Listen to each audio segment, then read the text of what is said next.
je maintiens l'affirmation qui est la mienne. Je n'ai eu pas d'autre information que par la presse et je n'ai bénéficié d'aucune information privilégiée. Est-ce qu'il serait exagéré de dire qu'il joue, là, le Premier ministre, sa survie politique? À ce jour, François Bayrou, au moment où on se parle, est le seul à pouvoir se tirer du bourbier dans lequel il s'est lui-même mis en jurant dans l'hémicycle que jamais, au grand jamais, il avait été informé de quoi que ce soit en matière de violence, a fortiori de violence sexuelle. Sa propre fille, Hélène Perlan, assure auprès de Mediapart qu'il faut que François Bayrou se débrouille maintenant, que c'est à lui de se débrouiller et non plus à elle de le sauver. La pente est d'autant plus raide à remonter pour le Premier ministre qu'il est intimement touché par ces scandales, touché intimement parce qu'il y a scolarisé ses enfants, parce que, quoi qu'il en dise, sa femme y a quand même professé, à minima, pendant 9 mois, des cours de catéchèse.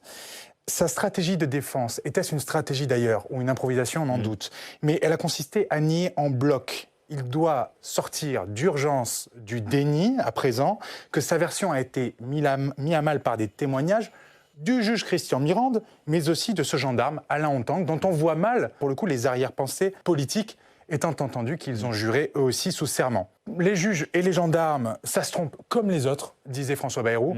On serait tenté de lui répondre que les premiers ministres, ça peut omettre des choses comme les autres.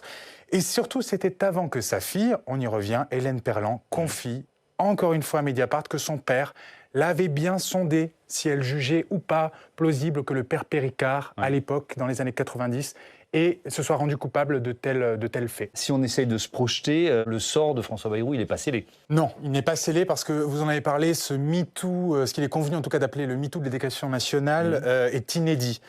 Cette censure, si elle avait lieu, n'aurait rien à voir avec celle qui a eu raison de Michel Barnier. Il n'est plus question d'arbitrage technique sur le projet de loi de financement de la sécurité sociale, mais bien de vies, de dizaines de vies brisées. Comment détourner le regard? Le coût politique serait trop grand, d'ailleurs les acteurs l'ont compris. Olivier Faure l'a réaffirmé ce matin comme un avertissement lancé à ceux qui douteraient de la détermination des socialistes. Si Bayrou a contribué à l'omerta, il devra démissionner. Et il pourrait même, les socialistes, l'y aider.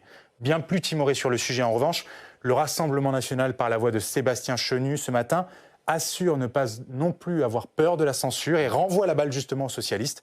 Une chose est sûre, en politique, le mensonge est un poison lent. À François Bayrou et à lui seul de trouver l'antidote.